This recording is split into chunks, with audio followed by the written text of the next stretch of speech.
Ladies and gentlemen, we're now at that time of year when it's almost Valentine's Day, which is, I must say, a time of year which I look forward to with some trepidation.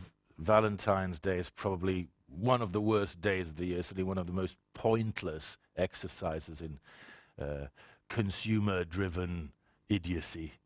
There may once have been a point to Saint Valentine, but I think it's long been forgotten, other than a way of making people spend a lot of money. Well, usually making men spend a lot of money, which of course makes it a lot worse. And believe me, even these times of economic downturn won't prevent your significant other from expecting something on St. Valentine's Day. I've had some very unfortunate experiences on St. Valentine's Day, and the worst was probably a few years ago.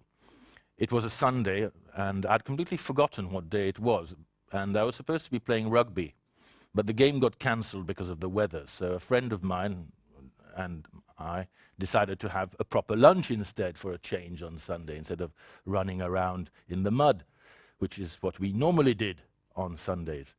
But unbeknownst to us, it was Valentine's Day, and of course we couldn't get any space in any restaurant, however much we tried. And when we eventually did get a space in a restaurant and sat down, we then realized that all the other tables around us were taken by moonstruck couples gazing into each other's eyes or holding hands. And then it hit us that it was actually the 14th of February. And my friend was utterly mortified, because he came to the conclusion that people must be thinking we were a gay couple, because everybody else in the restaurant was a couple, because nobody except couples goes out on Valentine's Day. And of course, this was a terrible blow to his self-esteem.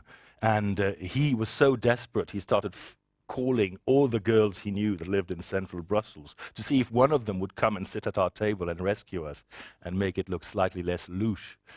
And so I found the whole thing rather silly and a bit unpleasant, as I said. But there are people who look forward to Valentine's Day with a great deal of excitement and hope, and I don't mean just the ones who are expecting presents. I'm referring here to people who sell gifts, and particularly flowers, because for florists, Valentine's Day can be the biggest day in the year. The year may actually depend on whether they have a good turnover on Valentine's Day. It's the difference between sometimes going into bankruptcy and actually making a profit. And I think in these hard economic times, when people are cutting back on a lot of essentials, flower shops will be setting great store by what might happen on the 14th of February. During economic downturns, people tend to cut back on overheads and on discretionary spending, on things that they don't really need to buy. And so they'll be cutting back on gifts and so forth. They'll be cutting back a lot on flowers that they buy normally during the year. But on Valentine's Day, you have to buy something. And flowers is actually the simplest thing to buy, and comparatively cheaper, certainly cheaper than jewelry. So if anything, people are more likely to buy flowers in these harsh economic times, and so it might make up for the loss in flower sales maybe in previous months. So I think it's going to be quite an important day, at least for the flower growing and selling industry. And now maybe I should say something about that industry, at least from a British point of view, because in Britain we've always assumed that most flowers that were sold came from the Netherlands.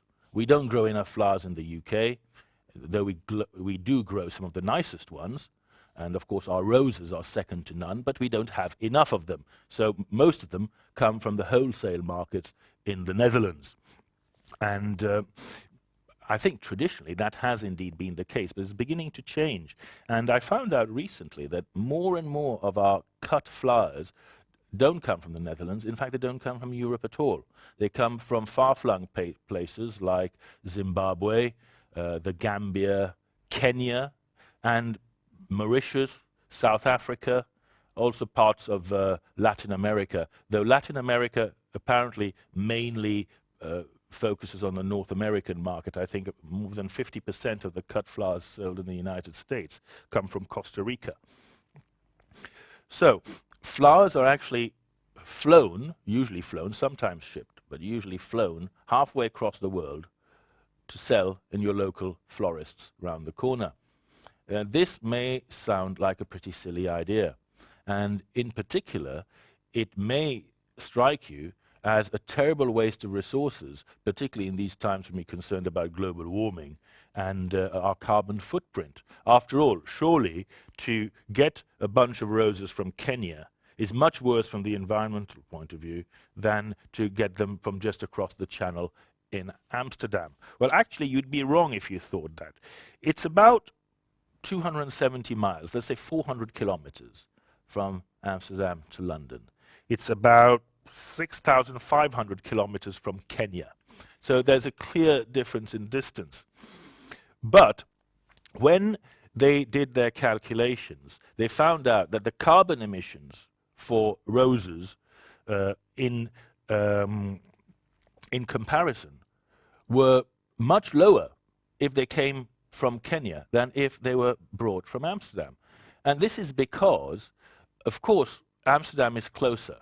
And so the transport carbon emissions are much lower than the air freight emissions all the way from Kenya. But you have to bear in mind that in looking after those roses, in growing them and in nurturing them in the Netherlands, the costs and the energy inputs were far higher than growing those roses naturally in Kenya. This is because in the Netherlands, pretty much everything has to be grown in a greenhouse. The greenhouse has to be heated, it has to be lit, it has to be ventilated. The plants have to be not just irrigated, which usually requires some kind of complex energy-intensive pumping system, but they also have to be given fertilizers, which are usually based on fossil fuels. They have to be given all sorts of pesticides, which also contain chemicals that are based on hydrocarbons and therefore ultimately come from oil.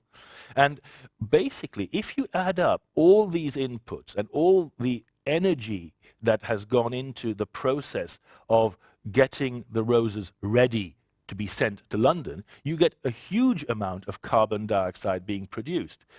In Kenya, during the growing process of plants, there is virtually no input at all. A little bit of fertilizer, a little bit of pesticide, but basically the temperature takes care of itself.